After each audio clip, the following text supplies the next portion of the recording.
Boa noite, meus amigos. Boa noite, minhas amigas. Estamos gravando aqui à noite, 10 horas da noite, no nosso novo estúdio, o Delphis Estúdio Pinheiros. E hoje é um dia muito, muito especial, porque nós vamos gravar o coração do livro Muito Além de um Conto de Fadas. Os processos iniciáticos, as vivências espirituais, todas as iniciações que me inspiraram a escrever esse livro para compartilhar essa maravilhosa história, que é a história do encontro com o Cristo na esfera etérica do planeta Terra. Vocês vão entender exatamente o que é isso nesse podcast. E eu espero que eu possa transmitir essa história com uma narrativa que traga plenitude aos corações que puderem ouvi-la e que traga plenitude e clareza às mentes que puderem ouvi-la. É isso, vocês vão ver que essa história é bem especial. E é uma história que é a história de todos nós. Vocês também vão entender isso nesse podcast. Betão, meu querido amigo, está aqui comigo e eu peço a você que traga algumas palavras aí iniciais. Vamos dizer que eu fiz o prefácio, agora você faz a introdução, a apresentação do podcast. Maravilha, porque esse é um local onde há uma mesa preparada e onde há um alimento a ser servido. E este alimento seja para a sua vida o que a palavra intenta ser. A religião pegou a palavra e apenas dividiu em dogmas, doutrinas, regras de comportamento, mas a palavra, apesar de trazer a você uma doutrina, uma regra e um comportamento, na sua essência ela é alimento. E tudo que Deus deseja que você tenha em relação à palavra é que dela você se alimente. E não se alimente daquilo que foi o engano, que foi a árvore do bem e do mal, que foram dicotomias colocadas ao longo dos anos que trouxeram às pessoas muitas dificuldades de entender a essência de Deus. Mas nós estamos aqui para dizer a você as palavras desse podcast, dessa mesa, árvore da vida, vida para você se alimentar e com esse alimento você repartir. O que Jesus fez na sua história foi pegar o alimento, consagrar o alimento e repartir o alimento. Veio o inimigo na tentação e disse: transforma essa pedra em pão. Ele disse: não, eu me alimento de toda a palavra que sai da boca de Deus. Então que você tenha na palavra, mais do que qualquer outra instância, alimento. E quando esse alimento chegar a você, tem apenas uma missão: o repartir. E por isso que nós estamos aqui, para que o cristianismo, na sua essência, possa ser alcançado por todos aqueles que têm fome deste alimento, que têm uma missão, a disposição em repartir. Essa é a minha fome e essa é a minha missão: comer a palavra e repartir com você, mais do que um conhecimento, a vida que está contida nessa palavra. Que você possa entender como que você faz parte dela e como que a vida vai atingir você, transformar você e fazer de você um ser na sua finitude infinito e na sua existência eterno. Vem para o podcast e vem desfrutar de tudo que temos para falar a você a cada dia. 5/5/2025 é o dia que nós estamos inaugurando essa mesa e esse lugar. Vamos lá, meus amigos. Obrigado, viu, Betão? Como sempre. Meus amigos, minhas amigas, vou fazer um pequeno reprise aqui dos 2 primeiros episódios dessa série, Muito Além de um Conto de Fadas. No primeiro episódio, nós trouxemos uma explicação bastante profunda sobre a técnica de meditação transcendental, Respondendo uma pergunta do Betão, eu consegui explicar essa técnica à luz do cristianismo, à luz dos conhecimentos da Bíblia. Depois, eu trouxe também uma explicação sobre a técnica de Sides, também dentro dessa perspectiva do cristianismo. Foram duas referências, uma é a mente plena de Deus e de nada mais. Essa é a técnica da meditação transcendental, a consciência autorreferente. Deus consciente de si mesmo na nossa consciência. E a outra referência foi a referência sobre vigiar e orai, em que eu comparei a técnica da meditação ao vigiar e a técnica de Sides ao orar, porque ali se verbalizam determinadas locuções, determinados comandos, pedidos para o mundo divino espiritual, sob a forma de uma técnica. Para tentar atender a necessidade do coração e da mente do Betão, eu fiz isso de uma maneira como eu nunca antes tinha feito, e eu acho que foi bem especial o resultado.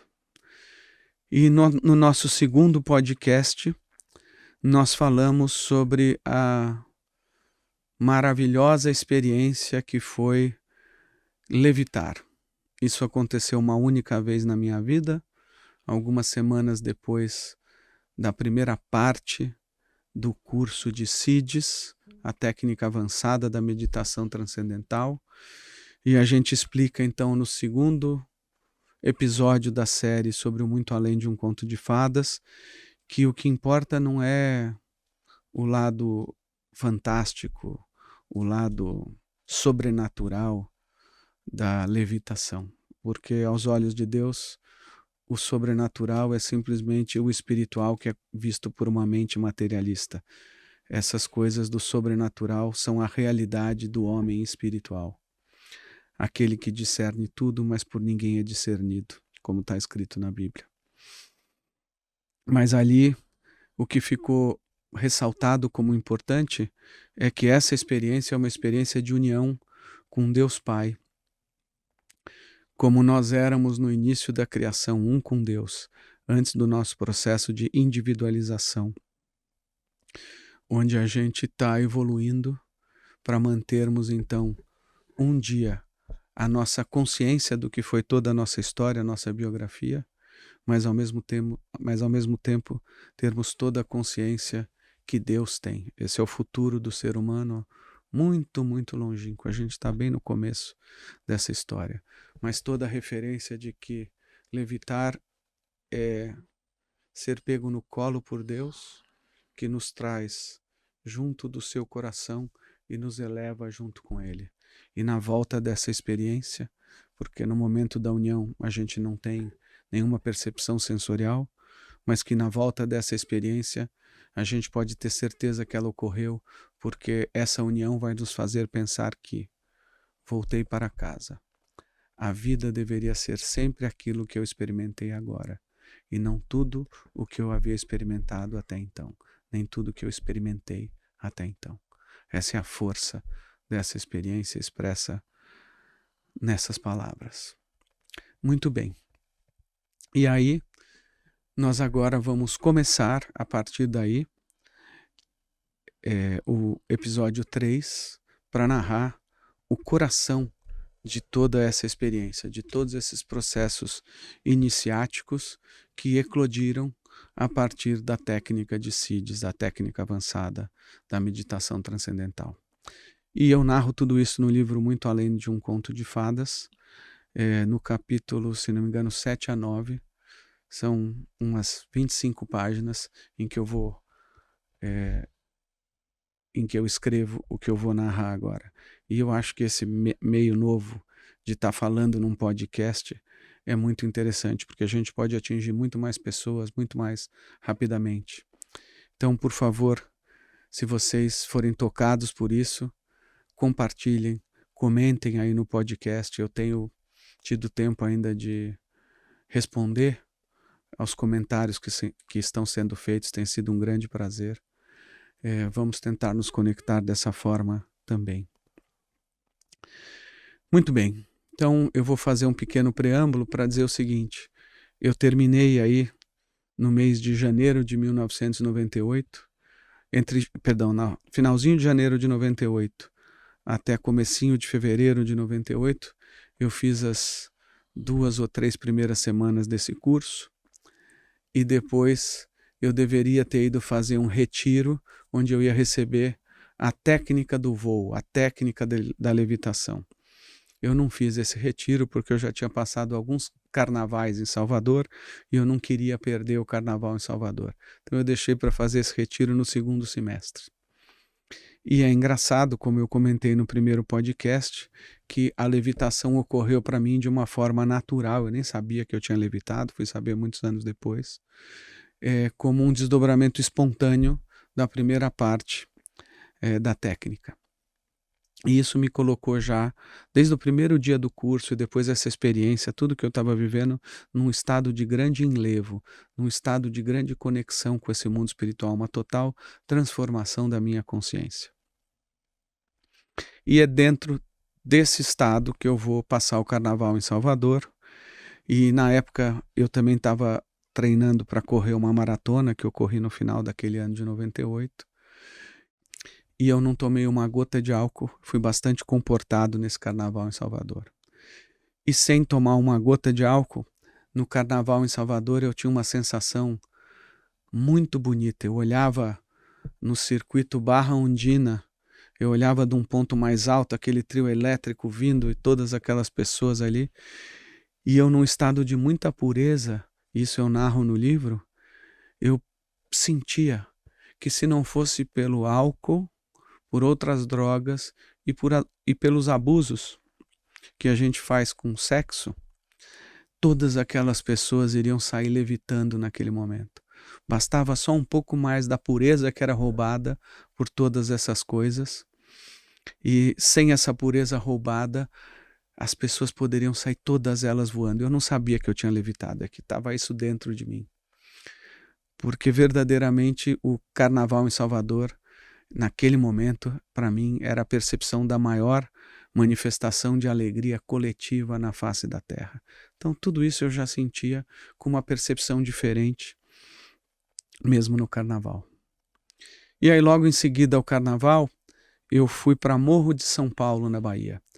Eu já tinha ido para lá algumas vezes, um lugar, desde a primeira vez eu me conectei, muito especial. E lá eu fiquei até o domingo depois do Carnaval. Fui para lá na quarta-feira de cinzas e fiquei até o domingo depois do Carnaval. Fiquei hospedado na pousada Vila das Pedras, ali no início da Praia 2. Você desce um morro, no morro você tem a vila, né, principal, depois tem um bequinho, depois você tem umas pedras, uma escada beirando o mar, uma escada de pedras beirando o mar, uma trilha, e aí você chega na Praia 2. Essa pousada Vila das Pedras era a primeira ali na Praia 2, um lugar muito especial. E bastante isolado, não tinha nada entre a pousada e o morro. Era um terreno, areia branquinha, aquela areia lisinha, deliciosa, eu vou falar dela hoje aqui. E logo a praia e distante, bastante reservado o local, a não ser pelas pessoas que passavam próximo ao mar, indo para a vila, ou voltando da vila para outras pousadas que tinham ali na Praia 2, 3 e 4. Então um lugarzinho bem especial, reservado por Deus para essa experiência. E aí, meus amigos, o que aconteceu foi que na sexta-feira, dia 27 de fevereiro, eu, como fazia todos os dias, meditei de manhã e meditei no final da tarde, comecinho da noite. Fiz já o meu programa de CIDs com preparação de asanas, exercício de respiração, meditação transcendental e os sutras, que são a técnica de CIDs. Fiz meus descansos, ouvi os mantras que tem que ouvir depois, e eu fiz tudo isso e terminei tudo isso num estado de absoluta graça. Era indescritível a sensação que eu estava tendo com aqueles programas desde o primeiro dia do primeiro sutra na instrução de Maharishi, como eu falei no primeiro episódio dessa série. E aí, nesse estado de total enlevo, de total leveza, de total conexão, eu tive um impulso de sair para caminhar na praia e olhar para o céu. E eu estava descalço. E quando eu cheguei na praia, eu tirei o chinelo e aí andei descalço. E eu me lembro que, pela primeira vez na vida, eu andava sobre a areia, tocando aquela areia, sentindo que a terra estava me acariciando. Eu estava com uma conexão com a terra, que o andar sobre a terra era receber um carinho da terra. E ao mesmo tempo, eu senti que os meus pés, pisando sobre a terra, estavam acariciando a terra. Eu andava com cuidado, eu andava com uma atitude sacramental sobre a terra, com uma atitude de total reverência para o planeta Terra que eu nunca tinha tido antes. Fazia parte da percepção diferenciada daquele estado de consciência que eu estava vivendo. Eu vou abrir um parênteses aqui, porque muitos anos depois, talvez entre 2 e 4 anos atrás, eu fui descobrir que São Francisco de Assis andava pela terra descalço com esse mesmo cuidado. E ele dizia para aqueles ao seu lado que ele fazia isso porque ele sabia que ao andar sobre a terra, ele estava andando sobre o próprio corpo de Cristo. Ele estava tocando o corpo de Cristo que se uniu à terra depois da sua ressurreição. Então ele tinha essa percepção. E Betão, de alguma maneira, naquele dia eu estava tendo inconscientemente essa mesma sensação que São Francisco de Assis teve. Eu vejo o seguinte, que quando você tem uma nova experiência e essa nova experiência quer abrir um novo caminho, então você está colocando os seus pés que prefiguram o seu corpo, né? Sim. Você vê pela reflexologia, né? O pé tem uma ligação com o corpo como um todo. Sim. E quando você está pisando a terra, que é uma origem do homem, o homem vindo do pó da terra, você está declarando a tua soberania nos caminhos. E essa soberania, ela significa que nós estamos caminhando e esse caminho que nós estamos tendo é o caminho que Deus escreveu para cada um de nós ter. Então você tem um caminho dizendo, o meu pé, que é o meu corpo, está pisando nessa terra que é a minha origem. O meu corpo com a minha origem estão declarando, esta é a minha trajetória. E, infelizmente, muitas pessoas estão caminhando perdidas, ou sem a consciência, ou sem a direção de que é este caminho que eu tenho que estar para ter as experiências que Deus escreveu para que eu tenha. Então, no livro, o que está colocando Marcelo? Colocando suas experiências com a oração, em forma da meditação, e está colocando as suas experiências com outras dimensões, em forma de uma busca espiritual. E o que nós estamos aqui sempre pontuando? Que é a Bíblia acima de tudo e Cristo acima de todos. E Cristo, pela Bíblia, declara, eu sou o caminho. O caminho é para você andar. Eu sou a verdade. A verdade é para você validar as suas experiências que têm origem nele. Eu sou a vida. É para que a vida, aquilo que você vai ouvir, seja uma experiência comum a todos, para repartir essa vida que se torna, por esse repartir, uma dimensão eterna. Então, você está ouvindo esse relato, você vai ler esse livro, os seus resumos, e vai entender o que está disponível para você. Porque o que você quer com esse livro, né, Marcelo, é dar às pessoas a oportunidade de terem também as suas experiências e terem nessas experiências a satisfação de dizer, é Cristo que está sobre a sua vida. É isso aí mesmo. A ideia desse livro, Betão, é um compartilhar. E neste compartilhar de vivências espirituais, a ideia é inspirar as outras pessoas para que possam se lembrar ou até dar um novo significado às experiências que elas tiveram, para perceber que aquilo que eu estou narrando se manifesta na vida de todos os seres humanos. Porque o Cristo é o caminho, a verdade e a vida. Amém. E nessas vidas ele se manifesta sempre. A gente precisa ter olhos para ver, ouvidos para ouvir. E é isso que eu procuro criar como pano de fundo. Essa percepção de cada um na sua história, dos pequenos e dos grandes milagres, sempre. Porque eles estão acontecendo o tempo todo. Mas, Betão, obrigado pela deixa do compartilhar e tudo que você falou. Vamos continuar então esse compartilhar. Então eu caminhava sobre a terra com um respeito, com uma reverência que eu nunca tinha tido antes na minha vida.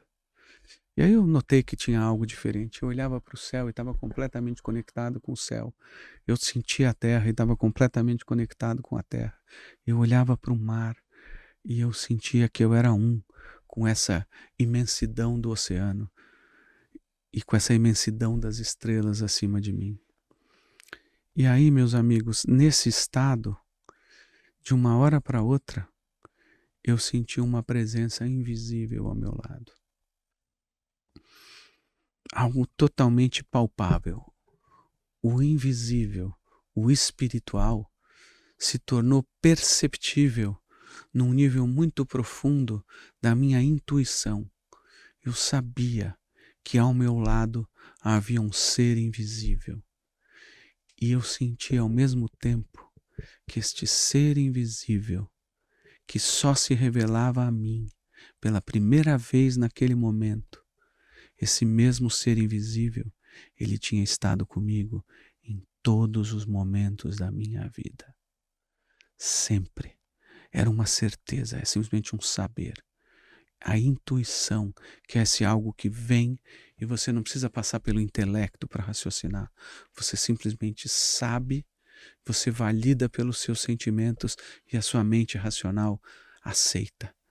Tudo, pensar, sentir e querer numa única conexão, perfeitamente integrados, tendo a mesma experiência e validando essa mesma experiência. E aí eu senti esse ser invisível ao meu lado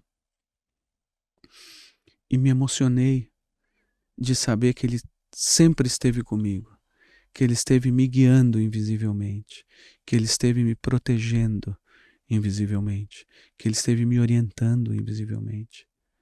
Eu senti que eu estava diante, meus amigos, do meu melhor amigo. Amizade. Era isso que esse ser invisível manifestava, se revelando para mim naquele momento. Meu maior e melhor amigo de toda a minha jornada nessa vida. A todo o tempo do meu lado. Foi isso que eu senti. E aí, nesse momento que eu senti isso, o meu intelecto teve um lampejo de questionar. Como eu não sou clarividente, hoje nosso tema é clarividência, né, Betão? Hoje eu posso dizer assim, isso eu não chego a dizer no livro, mas faz parte de todo o nosso presente e de todos esses podcasts nesse momento presente. Como eu não sou clarividente, não enxergava o mundo invisível, esse mundo desses seres, dessa vida espiritual, eu tive uma dúvida, que é a dúvida da mente racional, materialista. Mas e se esse ser não for do bem? Porque eu só queria servir ao bem. Eu não queria nunca me conectar com qualquer ser do mal, por mais poderoso que ele fosse, por mais que ele pudesse me oferecer. Betão falou aqui de uma das tentações do Cristo, nem só de pão vive o homem.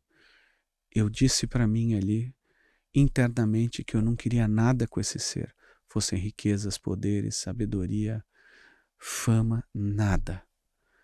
Se ele não fosse do bem. Eu rejeitei a tudo que não fosse do bem.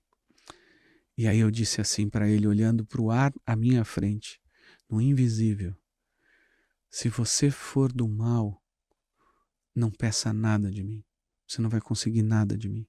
Eu nunca vou fazer nada para você. Mas se você for do bem, eu acho que você é do bem. Eu sinto que você é do bem. Eu desejo que você seja do bem. E realmente eu estou sentindo que você é do bem. Aí eu me entrego completamente para você. Eu vou fazer tudo por você e para você. Porque o que eu estou sentindo agora, a gratidão que eu sinto por tudo que você fez por mim, invisivelmente, e eu nunca soube que era você, e que você existia para mim fazendo tudo isso, essa gratidão, essa conexão com você, só me permite isso, que eu me entregue completamente a você para te servir. E com diferentes formas de palavra, eu disse isso ali durante alguns minutos para esse ser invisível. E nesse momento, Betão, que eu disse isso, que eu me posicionei. No livro eu digo, foi a mesma coisa que aconteceu com Pedro, quando ele diz, de um nível completamente intuitivo, tu és o Cristo, o ungido de Deus, quando o Cristo pergunta para ele quem eu sou. Filho do Deus vivo. O Filho do Deus vivo. Eu me firmei nessa mesma âncora interior, que é essa âncora da pureza do coração e do resultado de todas as boas ações que eu fiz em tudo aquilo que eu tinha feito em toda a minha existência até então. Tinha esse alicerce firme na minha alma para que eu pudesse me firmar em tudo isso e me posicionar dessa maneira e dizer tudo isso. É importante você declarar assim, que quando você tem aquela experiência, você prova o Espírito. Perfeitamente. E é exatamente o que fala a palavra, a Bíblia, em 1 João, dizendo assim, provai a todo o Espírito, para saber se o Espírito é de Deus. Né? Nós temos assim a nomenclatura que é do bem, porque é a oposição do que é do mal, mas na verdade é o que é da vida. Deus tem uma vida para dispensar a todos nós. E o inimigo, ele quer colocar uma simulação dessa vida. O grande elemento que ele usa é a própria religião. Então, se nós queremos ter a vida, é o que diz João, para você provar todo espírito que confessa que Jesus Cristo veio em carne, esse espírito é de Deus, esse espírito é da vida. E qual que é o fato, Marcelo, da importância de confessar que Jesus veio em carne? Porque Jesus ele encarnou justamente para que nós tivéssemos uma experiência de no nosso corpo termos essa intuição, de no nosso corpo termos essa ascensão, porque aquilo que aconteceu com ele também está pronto para acontecer conosco. Assim como ele nasceu, nós nascemos. Assim como ele cresceu, nós crescemos. Assim como ele morreu, nós morremos. E assim como ele ressuscitou, nós ressuscitamos. Então é muito importante entender a Bíblia como sendo, em cada uma de nossas experiências, a experiência de Cristo. O que aconteceu com ele, aconteceu comigo e com você, quando nós nos enxergamos em Cristo. Quando o Espírito não confessa que Jesus veio em carne, ele não está ligado à encarnação e todo o processo de Jesus, que é um processo da nossa redenção, da nossa santificação e da nossa salvação. Simplesmente é mais um espírito por aí que está buscando enganar as pessoas. Por isso, é muito importante provar os espíritos e ter a resposta. A origem está em Jesus, a origem está no homem que se encarnou, e que depois soprou esse Espírito sobre nós, porque tinha entregue isso a Deus. O processo de como o Espírito de Jesus se torna o Espírito de Cristo, e como esse Espírito de Cristo se torna disponível para nós, é o que é chamado da economia de Deus. Deus tem uma economia ou economia, que é você ter uma distribuição desse bem. O grande bem da terra é o Espírito de Cristo, que está sendo soprado, dispensado, derramado, e que nós queremos aqui que você tenha essa experiência. Então, ouça a experiência e entenda que essa experiência, nos seus vários níveis, está disponível para todos aqueles que provam esse Espírito, desejam realmente na confirmação o Espírito de Cristo e por isso estão seguindo a sua transformação. Não é outra coisa, Marcelo, que faz a transformação, senão esse Espírito que opera em nós. Não é a minha força que faz uma transformação, não é meu pensamento religioso, não é o pensamento positivo, ou a maior distorção, eu encerro por aqui, declarar as pessoas pensam assim, vamos ter fé, né? Já está com dúvida. Né? A fé é uma certeza. A fé não é uma torcida. Ai, tomara que eu estou com muita fé que tomara. Isso é superstição. Fé tem que ser certeza, certeza tomada na experiência, experiência tomada na palavra. Então, ouça com atenção e entenda como, através de cada experiência, você pode ter a confirmação de uma experiência real com Cristo. Perfeito, Betão. É realmente uma experiência real com Cristo e você falou em resposta. E aí eu vou seguir desse seu gancho.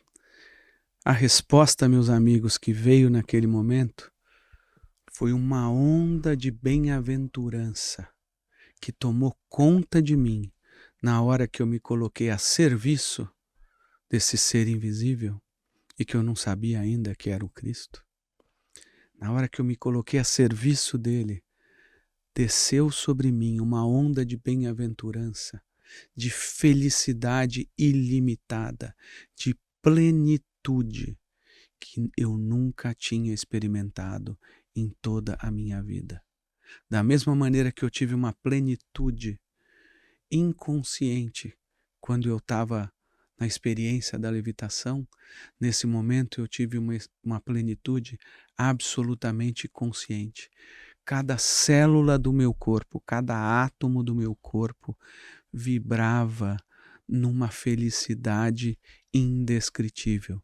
É mais do que alegria, é mais do que felicidade, é o que a Bíblia traz como bem-aventurança, e que em inglês é a palavra bliss. Bliss, total bem-aventurança. Aquilo veio e tomou conta de mim. E aí, meus amigos, houve esse processo de transformação pela própria atuação do Cristo em mim naquele momento, exatamente como o Betão trouxe aqui.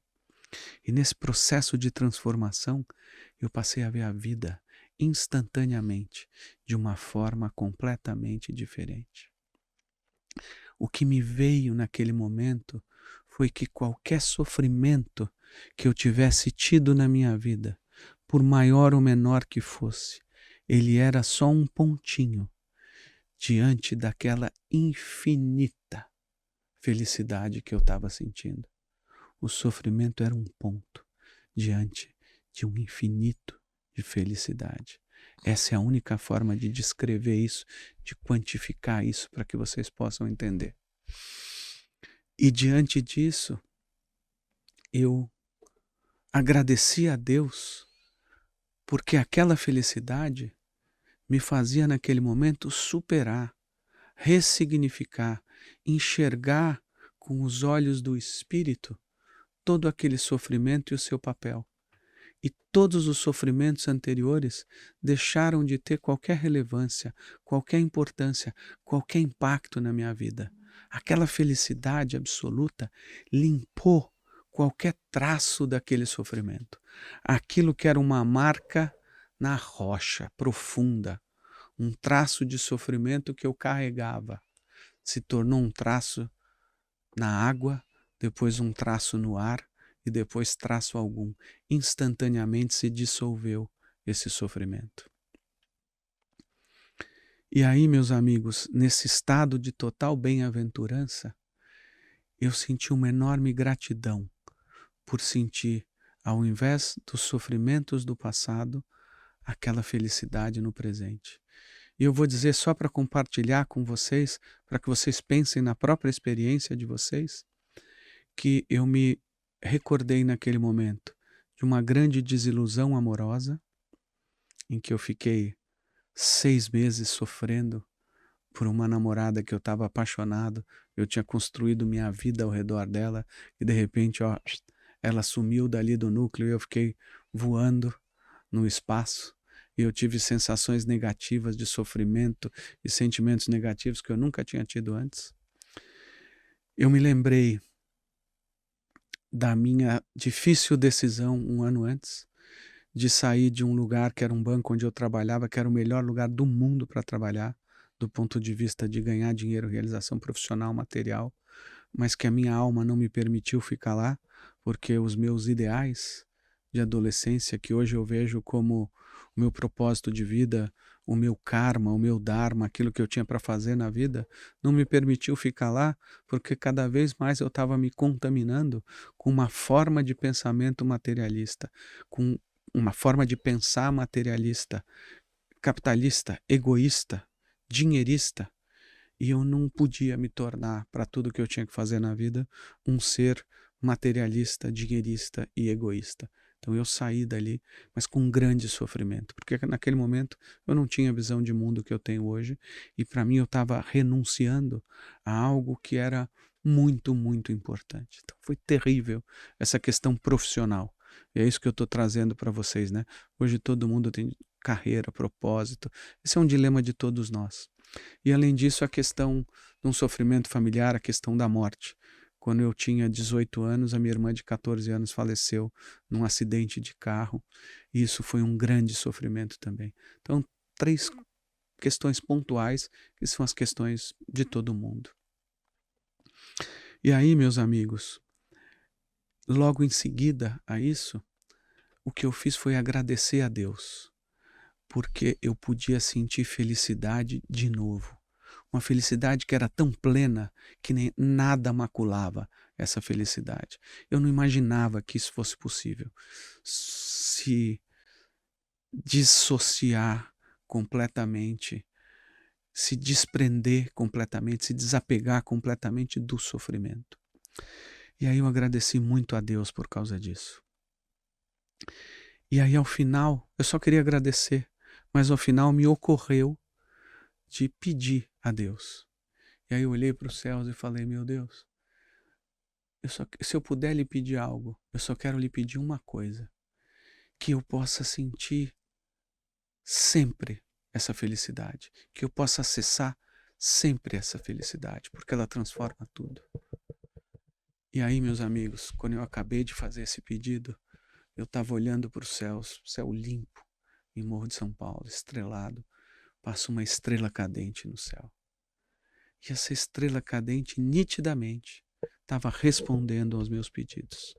Total sincronicidade, total deuscidência, não era o acaso, não era aleatório, era respondendo aos meus pedidos. O céu responde aos nossos pedidos. Esse é o título desse capítulo do livro No Muito Além de um Conto de Fadas. E aí eu olhando para os céus e vendo isso acontecer, pensei, meu Deus, isso é um momento especial. Há algo aqui muito especial nesse momento. Então eu quero te agradecer mais ainda, meu Deus. Agradecer por essa estrela cadente. Agradecer por esse milagre. E comecei a agradecer por outros milagres na minha vida. Comecei a perceber diferentes manifestações de Deus na minha vida, diferentes grandes e pequenos milagres. E naquele processo de agradecer, ao final eu pensei assim, mas meu Deus, de que adiantaria, ou do que adianta eu experimentar toda essa felicidade se os meus pais continuarem sofrendo pela morte da minha irmã? Se a minha irmã continuar sofrendo pela morte da minha irmã? Então, por favor, meu Deus, que a felicidade que eu estou experimentando agora, que isso que é indescritível, os meus pais também possam sentir e que a minha irmã também possa sentir. E aí, Betão, eu estendi isso para toda a minha família, uma família muito próxima, abençoada, meus tios e tias, que são como segundos pais para mim, meus primos e primas, todas as pessoas ao redor desse círculo familiar, meus avós, comecei a pedir que todos pudessem sentir isso. E Betão, ao final, quando eu olhei para o céu de novo, ao final desse pedido em que eu incluí minha família, incluí meus amigos também, as pessoas queridas, próximas, eu olhei para o céu, Betão, e de novo, Betão, uma segunda estrela cadente passou no céu, que foi 2 vezes mais comprida no seu curso, 2 vezes mais brilhante, 2 vezes mais forte do que a outra, porque de alguma forma esse meu pedido foi 2 vezes mais forte e poderoso do que o primeiro. Eu acho que é muito importante você notar a questão do sofrimento na perspectiva do que Deus quer que você sofra ou não. Então, o que todos vão sofrer? Dor. E se não existisse dor? Se meu braço não doesse quando algo ruim acontecesse com ele, ele seria amputado sem que eu percebesse. Então a dor é um poderoso diagnóstico. Perfeito. A dor tem que ser tratada. Por isso, o Espírito, ele é colocado na Bíblia como o Consolador. Por isso, a dor desperta a busca do Espírito. Então, você não precisa ficar se revolvendo no sofrimento, mas entender a dor como diagnóstico e buscar no Espírito esta consolação. E quando você tem a consolação do Espírito sobre a sua dor, você não fica sofrendo naquilo que você não negligenciou em tratar. Se você não trata a dor com o Consolador, você vai começar a sofrer. E qual é o único sofrimento que eu tenho? Ver as pessoas sofrendo quando elas não precisavam sofrer. Simplesmente elas precisavam buscar o Consolador na dor da separação do filho que não existe, que é uma dor terrível que o Pai experimentou em Cristo na cruz. A dor de você estar na incapacidade de realizar alguma coisa, que o Senhor Jesus sabe como fazer você se tornar capaz. Então, não deixe que a dor, como um diagnóstico, seja desprezada por você e pelo seu espírito na intuição para buscar o Consolador, para buscar a consolação, para buscar no Espírito capacitação e não ficar sofrendo. Eu vou dizer para vocês que a única coisa que eu sofro é ver as pessoas que eu amo sofrendo quando elas não precisavam sofrer. E que toda a nossa condição de compartilhar conhecimento e compartilhar experiência seja para você um caminho de encontrar o Consolador. Perfeito, Betão. Duas coisas me ocorrem com essa sua fala. Somente cada um de nós conhece a sua própria dor. Sim. As experiências humanas são únicas.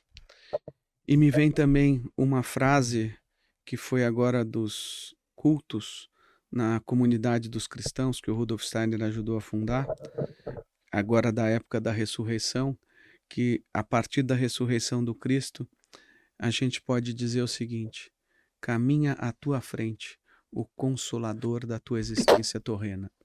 Vou repetir aqui: caminha à tua frente o Consolador da existência terrena. Ele caminha invisivelmente. É isso que eu estava experimentando naquele momento. Mas, Betão, então uma segunda estrela cadente passou, respondendo aos meus pedidos.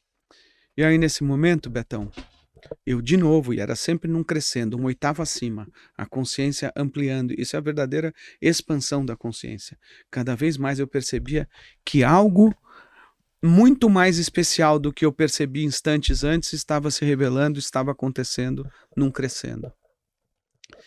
E aí, Betão, eu conscientemente quis aproveitar aquele momento para pedir, Betão, para que todas as pessoas no mundo fossem felizes, para que todas as pessoas que eu conheço fossem felizes, para que os meus amigos fossem felizes, mas que também os meus inimigos fossem felizes e pudessem experimentar toda aquela bem-aventurança que eu estava experimentando. E aí eu pensei nos animais, eu pedi para que todos os animais fossem felizes. E aí eu pensei nas plantas, eu pedi para que todas as plantas fossem felizes. E aí eu pensei nos minerais, e eu pedi para que todos os minerais fossem felizes. E aí eu pensei nos seres espirituais, e eu pedi para que todos os seres espirituais fossem felizes.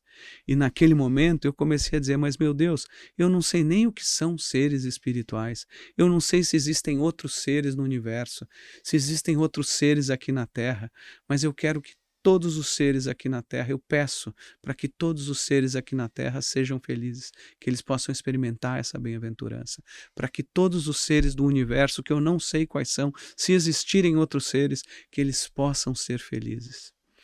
E sem querer, Betão, o que eu estava fazendo naquele momento é verbalizar uma das frases mais importantes de todas as escrituras védicas, que foi preservada pelo hinduísmo, que foi preservada pelo budismo, que também tem origens védicas, pelo budismo tibetano, por diversas religiões, tradições orientais, que é Om Sukino Bhavantu, que todos os seres do universo sejam felizes, ou às vezes traduzido como sejam eternamente felizes.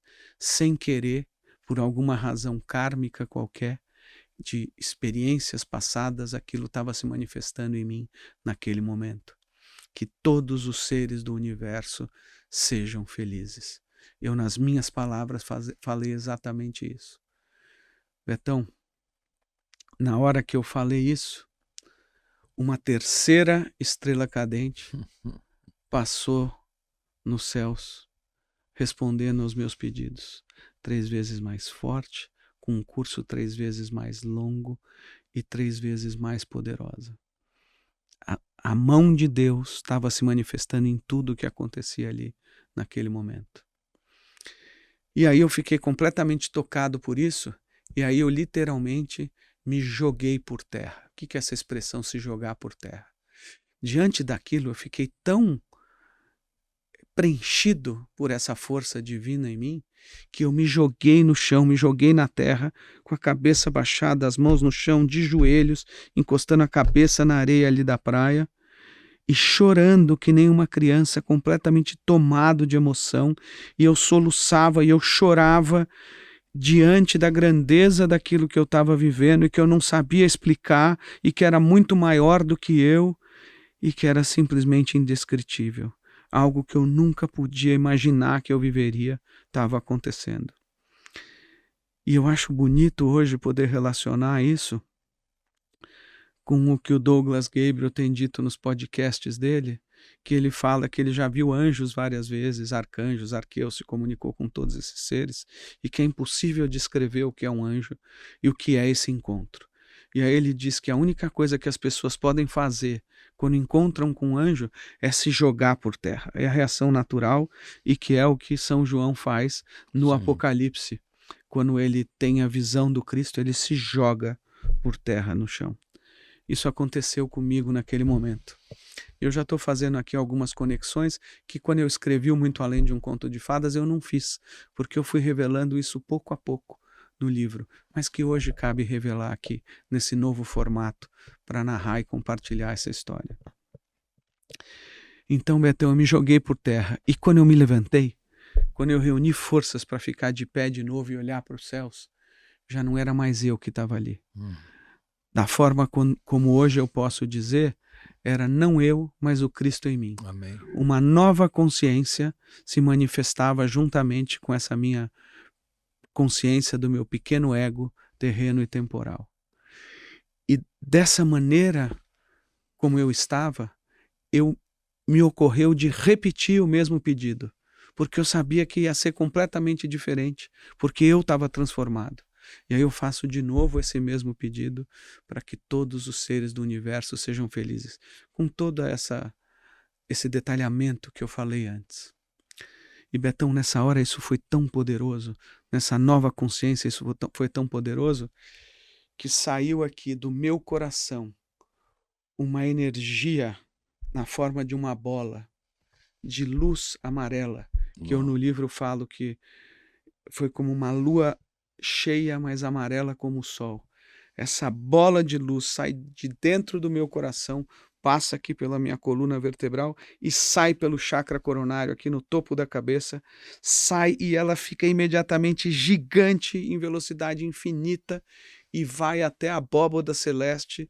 Literalmente, hoje eu posso dizer, ela bate no círculo do zodíaco, que estava lá em cima de mim, diretamente na cabeça, e aí ela corre como se o círculo do zodíaco, nesse seu 1/4 de círculo, fizesse um trilho e volta e explode no horizonte à minha frente e levanta um palmo de luz no horizonte, uma luz avermelhada, laranja e depois amarela, e aquilo ali aparece no horizonte e eu olhando para aquilo, sem ter a menor ideia do que aquilo significava. Muitos anos depois, eu fui entender num curso que eu estava fazendo na Índia que isso é uma prática do budismo tibetano, que os monges tibetanos têm práticas e técnicas que permitem com que isso ocorra, que essa bola de luz saia e ela faz exatamente esse trajeto que eu descrevi, voltando para a Terra. E hoje eu posso dizer também que isso significa que no momento em que eu pedi para que todos os seres fossem felizes, sejam felizes, e que possam experimentar essa felicidade, eu estava também fazendo um voto diante de Deus, de que eu sirvo a esse mundo divino espiritual e que eu vou estar a serviço sempre, até que todo ser humano seja feliz e possa sentir essa mesma felicidade que eu senti naquele momento. O Douglas Gabriel também me ajuda muito a entender isso, Betão, agora, porque ele diz que esse é o voto que Kuan Yin faz na tradição oriental chinesa, esse é o voto que Vajrayogini faz na tradição tibetana, e eu já tinha aprendido um pouco antes dele me revelar isso, que é o voto que esse ser da antroposofia, que esse ser da sofia cósmica faz. Existem 3 níveis dessa sabedoria e dessa sofia cósmica. O nível da sofia cósmica na Trindade, o nível da sofia cósmica nas esferas espirituais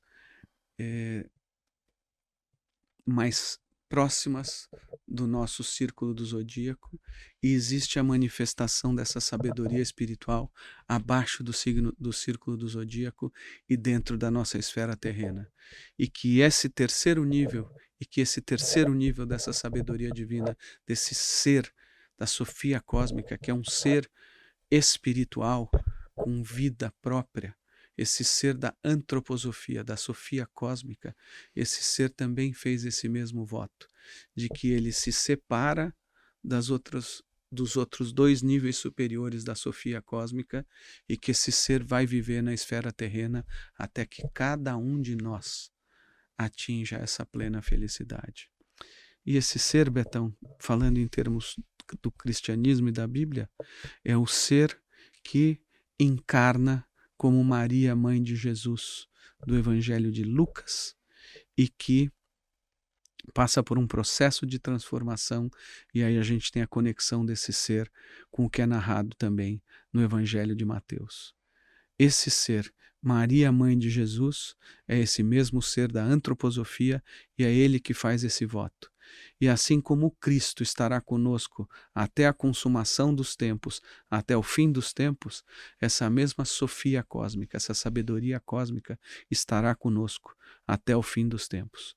O Cristo representando o Espírito que desce em direção ao homem, e a sofia cósmica representando a alma pura, dando forças para que a alma se eleve e seja totalmente preenchida pelo Espírito, nesse casamento, nessa santificação gradual, que é esse processo do Espírito preenchendo todos os níveis da alma e o iluminando, o transformando.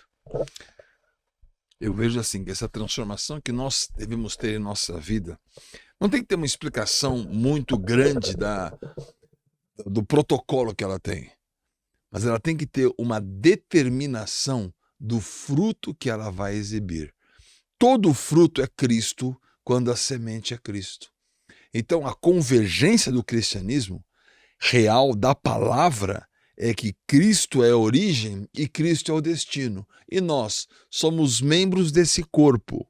Em primeiro lugar, um corpo mortal, que você tem as suas experiências, mas ele não está registrado nela.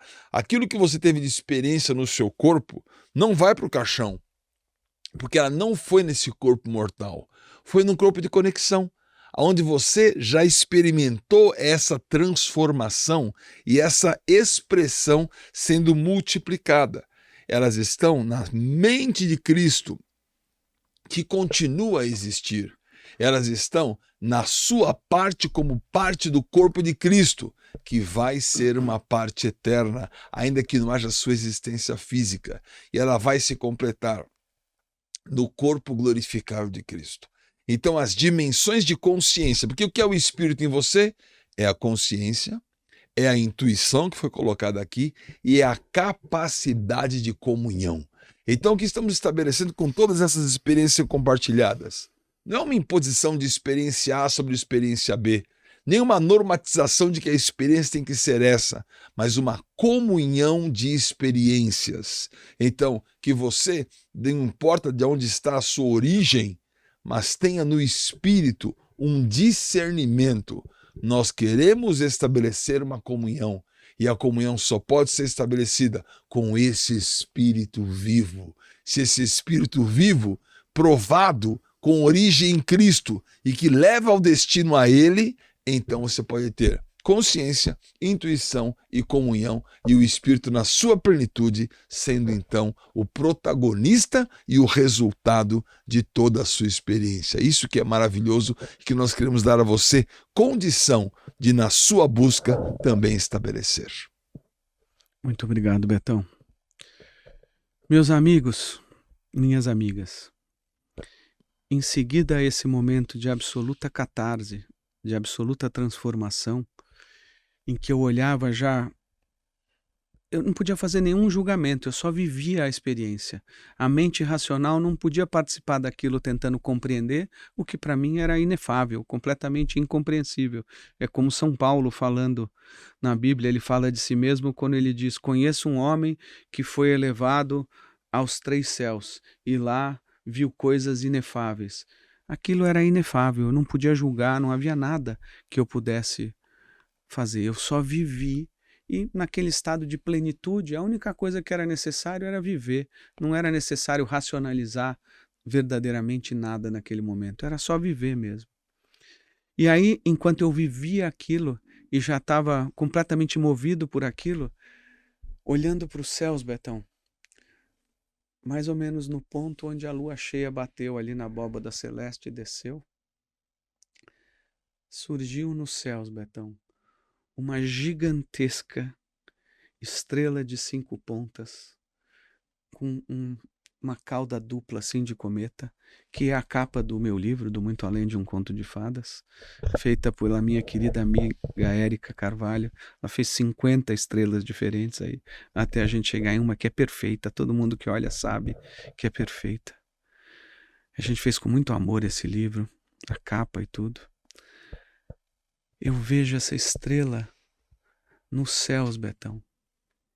E aquilo, se todo o resto eu ainda podia cogitar que fosse uma manifestação natural e não uma manifestação espiritual, Betão, aquela era impossível que fosse uma manifestação natural, porque ela era completamente dourada, ela era ouro puro, e ela às vezes parecia um laço feito de ouro. E era perfeita em toda a sua forma, e ela caminhava, era enorme aqui, e ela foi também indo em direção ao leste, mas sem descer nesse caso, ela continuou no alto ali no céu. Conforme ela se distanciava, ela ia ficando pequenininha, pequenininha, pequenininha, pequenininha, pequenininha, pequenininha, pequenininha, pequenininha, e de repente ela sumiu num ponto lá distante, ainda no alto do céu. E na época eu não fiz a correlação que eu faço agora. Eu só fui entender isso depois. Essa é a mesma estrela, Betão, que os 3 reis magos viram. É a estrela da Anunciação. Eu demorei muito tempo para chamar essa estrela de estrela da Anunciação. A primeira conexão que eu fiz é: essa é a estrela do presépio. Essa é a estrela que tem no alto do presépio. Essa é a estrela que tem no alto da árvore de Natal. Eu só relacionava a imagem. Depois que eu fui me dar conta que essa é a estrela da Anunciação do próprio Cristo. E essa é a estrela, Betão, que aparece aonde? Ela aparece para os 3 reis magos e na narrativa do Evangelho de Mateus. E a narrativa do Evangelho de Mateus é completamente diferente da narrativa do Evangelho de Lucas. Em Mateus, Cristo nasce em Belém e foge para o Egito. E os 3 reis magos são mencionados, o infanticídio é mencionado, Herodes é mencionado. No outro evangelho, que é o de Lucas, o Cristo é de Nazaré, vem para Belém, nasce em Belém e volta tranquilamente para Nazaré. O Egito não é mencionado. Então são 2 narrativas diferentes, que um dia nós vamos tratar delas. Mas o que eu posso dizer é que essa estrela de 5 pontas é a mesma estrela da Anunciação que aparece para os reis magos no Evangelho de Mateus. E que esta lua cheia amarela como o sol, ela tem relação com aquilo que os pastores viram em Belém, enquanto Cristo nasce na manjedoura, na gruta de Belém. São narrativas diferentes e as 2 estavam ali. A antroposofia vai nos indicar que a gente está falando aqui da maior sabedoria humana existente na Terra num ser humano, nessa estrela de 5 pontas, com essa cauda de cometa. E a gente está falando da alma mais pura, que é a alma natânica nos termos da antroposofia, que é essa alma natânica do Evangelho de Lucas. O Evangelho de Lucas fala ao coração de pastores. Essa pureza que veio do coração e que faz ela subir, fala ao coração de pastores. E foram os pastores que viram o Cristo, a luz descendo no nascimento do Cristo ali em Belém e na manjedoura. E de outro lado, você tem a sabedoria mais elevada na terra, que fala aos reis. Os reis magos são os grandes sábios do Oriente que vieram da Pérsia. Essa estrela da Pérsia é relacionada com o antigo mestre da Pérsia, da civilização persa, que era Zaratustra, que em persa é Zoroastro, que quer dizer o astro de ouro. Exatamente essa estrela de 5 pontas. Esse é o símbolo de Zaratustra. Então, tudo presente ali, e na tradição cristã, então, a gente tem a união de todas as antigas tradições. Essa alma natânica, ela vai falar também, se relacionar com tudo aquilo que vem da antiga Índia. Como manifestação do Hiranyagarbhaya, da alma primordial. Então todos esses mistérios estavam ali e na época eu não sabia de nada disso. Eu só vivi a experiência. Mas Betão, então eu vi essa estrela e ali eu já estava mais calmo, aquilo me trouxe absoluta paz, tranquilidade. Eu tinha passado pelo estado de surpresa, de dúvida, de entrega, de catarse, de refazimento. E ali naquele momento eu estava vivendo uma total paz e unidade. E aí eu tranquilamente me deitei ali numa cadeira da praia e adormeci. Pouco tempo depois eu me levantei, eu já estava refeito, estava transformado daquela experiência, mas tranquilo. E me deu fome, Betão. E aí eu saí dali pensando em ir para a vila para comer. E nesse momento em que eu pensei isso, a fome tem ligação com o sustento, como você fala, com voltar ao corpo físico. Nesse momento, Betão, eu percebi que tudo aquilo que eu vivi num absoluto silêncio. Nem o vento se movia, não tinha nenhum som. E aí, de repente, ao despertar, eu estava sincronizado no despertar com ouvir de novo os sons, com perceber o vento e as pessoas passando ali, distantes, próximas já ao mar. E aí eu só fui entender muito tempo depois também que durante essa experiência o tempo tinha parado. Eu vou explicar isso lá na frente no livro. E eu aprendi isso com o Maharishi numa das aulas dele no ano de 2005, 7 anos depois, que foi quando eu comecei a entender tudo isso. Teve um ciclo de 7 anos para eu entender toda essa experiência. O Maharishi falou um dia que nos textos do budismo chinês ficou guardado um registro de que quando o Buda se iluminou, todo o universo parou. E aí há outros relatos do universo parar. E naquele momento que eu ouvi isso do Maharishi, eu me dei conta, e só ali 7 anos depois eu me dei conta, que naquele momento o universo tinha parado. É uma experiência única aquilo que eu tive, e esse fenômeno estava atrelado a isso. E eu senti isso nesse momento em que eu só percebi que o universo estava parado quando ele voltou a se movimentar. E um dia eu vou poder narrar aqui outras experiências em que o universo parou, de outras pessoas que passaram pela minha vida, e quando eu compartilho essa minha história com elas, elas me devolveram, trazendo uma experiência em que o universo parou para elas também. Muito bem. Eu saio então, Betão, para comer ali na vila, e aí no caminho para a vila, eu vejo 2 moças conversando à minha frente, e ao ouvir a voz de uma delas, eu senti como se um anjo estivesse tocando nos meus ouvidos. E aí eu digo para ela, Se você olhar para trás e sorrir para mim, eu me apaixono eternamente por você. E aí ela olhou para trás, Betão, por cima do ombro esquerdo assim, e sorriu. Aí eu, muito intrometido, aí já entrou um pouco do meu ego humano nessa história. O tempo já não estava mais parado, eu estava vivendo aqui na Terra normalmente. Eu me coloquei entre as duas moças, entre ela e a amiga dela, e falei para ela: bom, agora você já sorriu, então eu já me apaixonei. Eu sou Marcelo, qual é o seu nome? A gente gostaria de te conhecer. Aí a amiga dela achou estranho, né, essa ousadia minha, mas assim, era uma coisa muito pura, Betão. Era só felicidade mesmo. E elas entraram nessa onda de felicidade. Aí a menina fala para mim: imagina, eu não olhei para trás e muito menos sorri. Aí a amiga dela diz: mas é claro que você olhou para trás, eu vi, eu não entendi por que você fez isso. E você sorriu sim, e eu também não entendi por que você fez isso. Você estava falando comigo, de repente você mudou completamente, olhou para trás, sorriu e continuou falando comigo.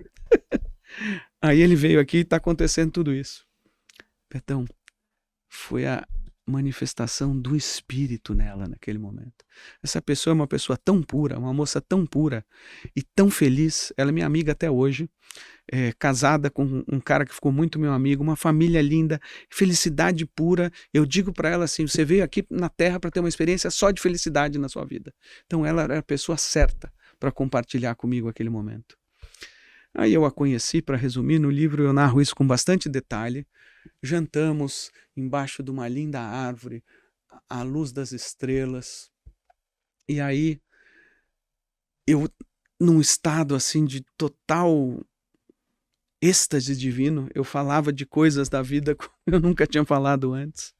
E aí ficamos amigos, voltamos ali para a praia. No caminho para a praia, Betão, quando a gente estava ali nas pedras, quase na praia 2, ela olha para o céu e fala assim: sabe que eu nunca vi uma estrela cadente? Uau. Aí eu falei assim, eu sabia que eu podia dizer aquilo, eu explico direitinho no livro. Eu tinha legitimidade para dizer isso. Eu falei assim: pois hoje você vai ver, eu posso te ajudar. Porque antes de vir para cá, de subir aqui e te encontrar, eu tinha acabado de ter uma experiência com estrelas cadentes, que é indescritível. Foi a coisa mais linda que eu já vivi na minha vida. Eu vivi um momento ímpar e eu não tinha falado nada ainda para ela do que eu tinha vivido. Ela me deu a deixa, foi o Espírito de novo através dela se manifestando e me dando a deixa. Aí eu falei: você confia em mim? Ela falou: confio. Então vamos ali no mesmo local onde aconteceu comigo a experiência com as estrelas cadentes. Você vai me permitir, eu vou ficar atrás de você e eu vou te abraçar suavemente, eu quero me conectar com você. E aí eu vou assoprar no seu ouvido, eu vou te dizer, sussurrando, o que você precisa fazer para ver uma estrela cadente. E eu, por alguma razão, eu sabia que eu podia dizer isso. E aí eu sussurrei no ouvido dela. No começo ela estava meio incômoda, depois ela entrou na onda do meu espírito e do espírito dela. E aí eu disse o seguinte: o segredo é, primeiro você vai agradecer por tudo na sua vida. Pense em tudo que você pode agradecer e agradeça verdadeiramente. Ela ficou ali alguns instantes, 1 ou 2 minutos, agradecendo. Falei: pronto, agora você pode pedir. Peça tudo o que você quer para você e para as pessoas que você ama. E aí eu vou fazer o seguinte: quando você terminar, você me fala que você terminou e você vai olhar para onde eu apontar com o meu dedo. E ela fez o pedido dela. E quando ela terminou de fazer, ela me avisou e eu apontei para o céu, Betão. E inacreditavelmente, a estrela cadente passou para ela no lugar onde eu tinha apontado. Aí eu fiquei também assim, maravilhado com aquilo. E ela também, né? Ficou tocada. Aí eu falei: bom, é o seguinte, você agora entendeu, mas eu senti que você estava um pouco incômoda. Entra agora para valer nessa história e agradece ainda mais e põe mais força nos seus pedidos. E quando você terminar, eu vou apontar de novo e você olha para onde eu apontar.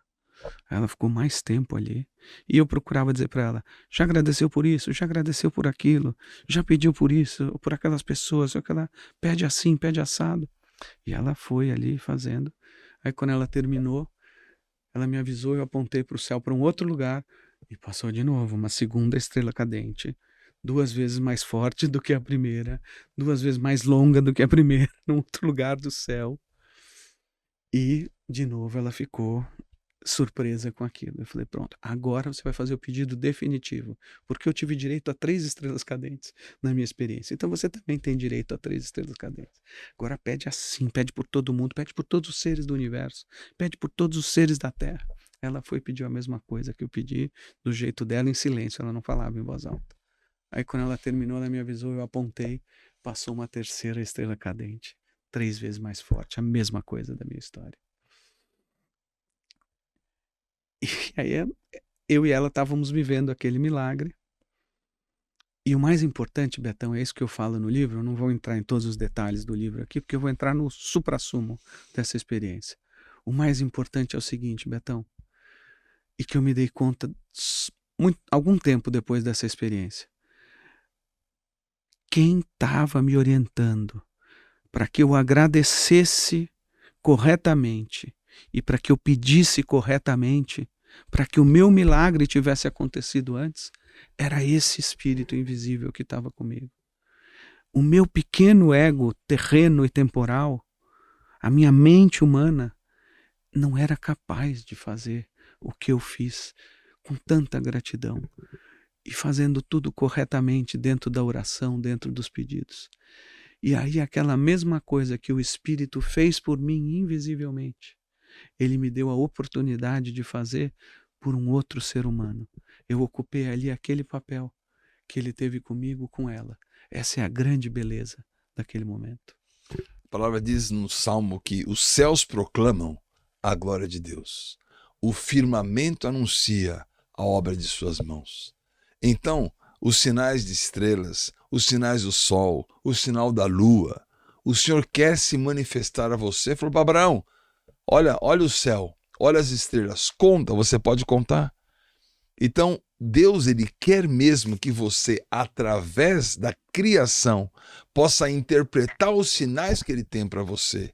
E nesses sinais, o evangelho não é mágica. Conto de fadas pode ser mágica. Muito além do conto de fadas, é uma realidade pela palavra que está sendo liberada e pelas experiências que você pode ter através dessa palavra. Então, nós queremos, assim, tirar a mistificação e colocar a realidade. E a realidade do Espírito não é uma experiência mística. A realidade do Espírito é uma experiência prática, porque nem místico nem esotérico são usados aqui como uma experiência fora de controle, mas são usados como uma experiência que você pode ter essa condição de ser uma continuidade daquilo que você é. Porque se nós nos colocamos, Deus criou o quê? O céu e a terra. Eu posso fazer uma linguagem de sinais dizendo o seguinte: Deus criou o céu, que é a sua mente, e a terra, que é o seu coração. Então está aqui. No princípio criou Deus o céu e a terra, linguagem de sinais. Perfeito, é isso aí mesmo. E onde está o céu? Está aqui na sua mente. Não faça da sua mente o inferno, porque isto aqui é o céu. E aqui está a terra. Não faça do seu coração uma ilusão, porque a terra é para você concretamente pisar e subjugar e dominar sobre ela, dominar sobre os sentimentos contrários, nos quais você será atacado e você vai ter uma saída, os pensamentos celestiais. Então, que você entenda o que Deus criou, que você se relacione com aquilo que ele criou, que você não se prenda em sentimentos tão furtivos, sem forma, vazia, de trevas e de abismo, mas que você entenda que a referência para que esta situação deixe de ser um caos está na celestialidade, do que no segundo dia ele faz separação, do que no terceiro dia ele chama luz, do que no quarto dia ele coloca os tempos e as estações, do que no quinto dia ele povoa o ambiente maior, que é o mar e o ambiente da terra, e que no sexto dia ele cria o homem e entrega a chave dizendo: domina, governa, porque todas essas coisas existem para que você seja a marca daquilo que é o testemunho que eu espero que você domine. E, infelizmente, a história foi que o homem caiu em Adão. Mas no último Adão, Jesus Cristo, ele vem para se levantar. O podcast está bastante extenso, mas nós vamos fazer os cortes depois e vamos continuando. Como você prefere fazer uma situação de continuidade? E você então está desfrutando pedaços, cortes e o todo, porque nós estamos aqui sempre no muito além, nesse primeiro dia que nós estamos aqui, nesse dia 5/5, que daqui a pouco já vai ser o 6, né? Mas estamos no 5/5, falando realmente da responsabilidade que nós temos em transmitir uma experiência real, e que em nome do Senhor Jesus, porque é esse o nome que está acima de todo nome, você pode também ter a sua experiência. Betão, obrigado de novo. Meus amigos, eu vou finalizar com vocês hoje o que aconteceu nessa noite do dia 27 e depois da meia-noite do dia 28 de fevereiro de 1998. Eu vou finalizar falando do que aconteceu até o amanhecer desse dia. E aí no nosso próximo episódio eu vou narrar o que aconteceu durante o dia 28 e depois na noite de 28 para 1º e no início da manhã do raiar do dia, no dia 1º de março. Eu queria só aproveitar 2 deixas que você deu. E uma delas é quando você fala da mente celestial. É importante você ter trazido isso, porque a antroposofia vai nos explicar que é nessa estrutura do nosso cérebro, nosso polo superior, no sistema nervoso central, que se manifesta no ser humano o celestial, no sentido de que a trindade divina se manifesta nessa nossa mente cósmica, quando esse nosso cérebro material e etérico se manifestam plenamente, eles vão manifestar o que existe no nível da trindade divina. Eles têm a capacidade para manifestar a trindade divina, tanto na sua forma trina, quanto na sua forma una, que é imanifesta, que é não criada. A trindade ela é tanto una quanto trina, e é só nesse polo aqui que se manifesta isso. E isso tem um local físico, espacial dentro do universo, que é tudo aquilo que se manifesta além da esfera do círculo do zodíaco e que se manifesta como o que a física chama de matéria negra ou chama de buracos negros. Na realidade, a matéria negra e o buraco negro não tem nada de negro, como a física traz. A física traz conceitos bastante errôneos a respeito disso. Em outros podcasts a gente tem falado disso. Mas isso que a física chama dessa maneira, na realidade é a manifestação do imanifesto. É o não criado se revelando no universo. Os Vedas vão dizer que 3/4 do universo são não manifestos, são não criados, e apenas 1/4 do universo é manifesto.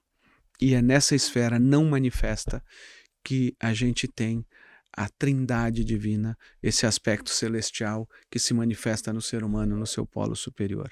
E aí, Betão, abaixo disso, no círculo do zodíaco, efetivamente a gente tem o nível do coração e o nosso polo inferior também se manifestando. Então foi perfeita a sua colocação.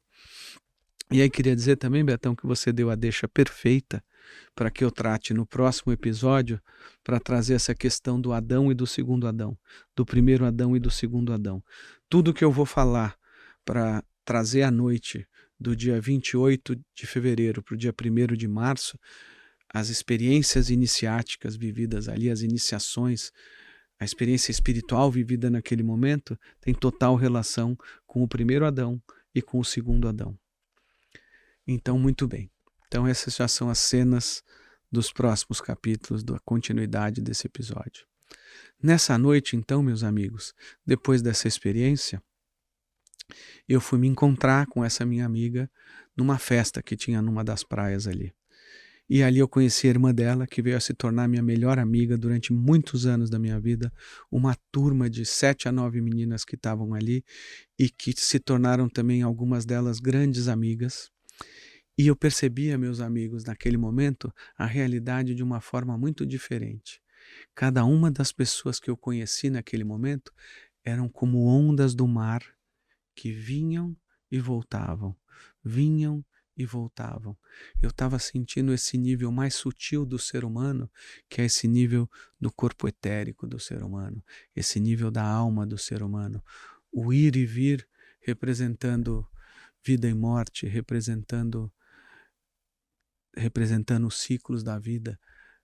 Essas pequenas analogias eu fazia. Tudo que eu olhava, tudo que eu percebia, cada diálogo, cada conversa, me revelava nuances da realidade que eu nunca antes tinha percebido. Era o início, a semente de uma nova visão sobre a realidade, de uma metanoia, de uma forma diferente da mente perceber a realidade, uma inversão de curso, uma mudança 180 graus no curso de percepção da mente, no curso de percepção da realidade. Eu tenho dito nos meus podcasts que as ciências espirituais, a antroposofia e os Vedas, eles trazem uma visão que é diametralmente oposta, que é essa 180 graus diferente de toda a visão das ciências materialistas. A visão material da vida, a visão das ciências materialistas da vida, ela é completamente diferente da visão espiritual e da visão das ciências espirituais. Esse processo de metanoia representa isso, enxergar o mundo com uma visão espiritual da vida. E isso estava como semente se manifestando ali naquela experiência. E aí, só para finalizar, meus amigos, passei a noite ali desfrutando do convívio, da companhia dessas pessoas, num estado de conexão completamente diferente, de muita pureza e de muita leveza ao mesmo tempo. E aí, junto com a minha amiga, com quem eu vi as estrelas cadentes, eu vi o sol nascer. E me surpreendeu que o sol tenha nascido exatamente onde aquela lua cheia, amarela como o sol, tinha caído na noite anterior e levantado um palmo de luz vermelha, laranja e amarela no horizonte. E aí, essas minhas novas amigas tinham avião para São Paulo naquele dia. Eu acompanhei elas durante mais um pouco ali da manhã, e aí elas foram embora. E aí eu estava naquele dia de novo, sozinho, ou melhor dizendo, eu e Deus, eu e meu amigo invisível, para viver todos os pequenos milagres que aconteceram naquele dia e que levaram aos grandes milagres que aconteceram naquela noite. Então, meus amigos, essa é a primeira parte dessa narrativa sobre esses maravilhosos eventos de Morro de São Paulo que me inspiraram a compartilhar essa história no livro Muito Além de um Conto de Fadas e agora aqui com vocês. Meu querido amigo Betão, por favor, você pode fechar com a sua maravilhosa inspiração de sempre esse nosso episódio. Você então está ouvindo um relato para que você possa escrever o seu. Sabe que o Evangelho não é a história de um homem que andou na Terra. O Evangelho é a história do que esse homem que andou na Terra, em você, vai escrever uma outra história. Evangelhos são as boas novas. As boas novas que Jesus quer escrever na sua vida, pelo caminho que ele viveu. Então, toda a experiência que nós estamos relatando aqui, ela está referente a Jesus. Morro, lugar alto. Bem-aventurança, lugar alto. Desce, andando na praia, andando na areia, Jesus andando no mar. Então, as experiências dos ambientes vão refletir. E você não vai imaginar como Jesus escreveu para você uma história de experiências. Não uma história dogmática de dizendo, se eu fizer isso, eu vou obter aquilo. Se eu não fizer aquilo, eu não vou obter aquilo. As pessoas ficam imaginando céu e inferno. O inferno não está inaugurado. O inferno não é para o homem. O inferno é para o diabo e os seus anjos. Para você é um plano de redenção. Para você é uma experiência sobrenatural que vai acontecer na naturalidade do seu dia a dia. Então, quem você encontra, quem você valida, o que você vê, o céu que acontece, o chão que você pisa, o que você sente, a sua transcendência, o entendimento do seu momento, Todas estas coisas são muito importantes para que você possa ir além. Que esse podcast inspire você a ir além. Olha, o Muito Além do Conto de Fadas é desse tamanho, né? Reunindo todas as experiências. E ainda, nós queremos inspirar você para ter ainda mais experiências. Por isso, acompanhe. Hoje é um dia muito feliz. Estamos terminando esse dia, porque hoje é que inauguramos mais um espaço onde essas palavras, onde esse ensinamento vai ser dado, onde o hebraico também vai ser gravado, onde outras oportunidades serão colocadas e você terá experiências cada vez maiores. Então, Marcelo, nós nos encontramos para este registro. Não é para uma imposição de um para o outro, não é para um juízo do certo ou errado sobre um ou sobre o outro, é para a validação de uma experiência que vai trazer a você a sua experiência, e que Jesus Cristo acima de tudo, e que a Bíblia acima de todos, ou na proporção que você quiser, a Bíblia acima de todos, Jesus Cristo acima de tudo, mas o tudo ou todos muito acima em Jesus e na sua palavra possam guiar a sua próxima experiência. Muito obrigado, Betão. Eu queria dizer que todo lugar é especial, esse lugar aqui é especial para o que a gente está fazendo.